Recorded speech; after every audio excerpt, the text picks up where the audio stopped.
The 11th of November 1918, the end of the Great War, the war to end all wars. For the victors, a return to Blighty, a home fit for heroes. For the vanquished, humiliation and reparations. In fact, for both, it was to lead to a period of poverty, disillusionment and social unrest. The war had caused economic exhaustion to the global powers and would lead to a long, hard period of recovery and recuperation that would take decades. Britain, formerly top nation, a country with a world empire on which the sun never set, was brought to its knees, and Germany devastated, isolated and friendless.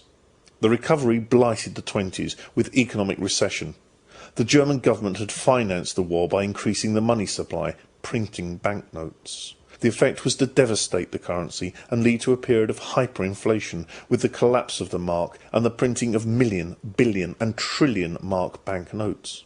Extreme circumstances can lead to extreme solutions, and politically in Germany this involved the rise to power of a small party led by an Austrian.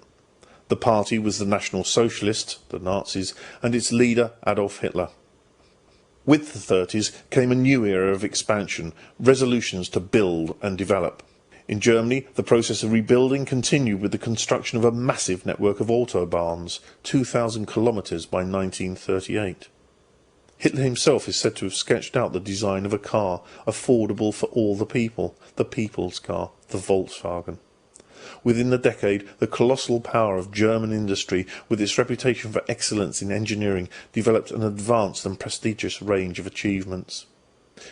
Germany even hosted the Olympic Games. But the high price of war and the cost of reparations led to a feeling of recrimination. Hitler was appointed Chancellor in January 1933 and continued to develop a sense of national hysteria. The feeling of national crisis was heightened by the burning of the Reichstag at the end of February 1933. Opposition was crushed, mass book burnings staged, concentration camps opened, and progressively he gathered powers around him which led to his status as dictator in March 1933. As part of his strength, the Army, Air Force and Navy were rebuilt in direct contradiction to the terms of the Versailles Treaty.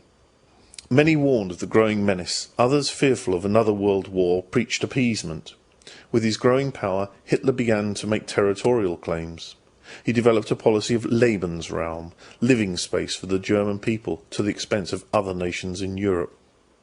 Hitler became leader of the Nazi Party in 1921, and his racist views enunciated in 1925 with the publication of his book Mein Kampf, My Struggle. In his book, he divides humans into categories based on physical appearance, establishing higher and lower orders. At the top, the Aryan, the Germanic man with his fair skin, blonde hair and blue eyes.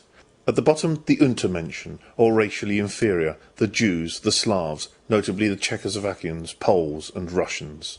On the sidelines, but about to be whipped up into the maelstrom, is Anna Bergman, a 21-year-old law student. Today she lives happily in Cardiff, and we are here to listen to her story, her wartime experiences, and how she feels these many years later.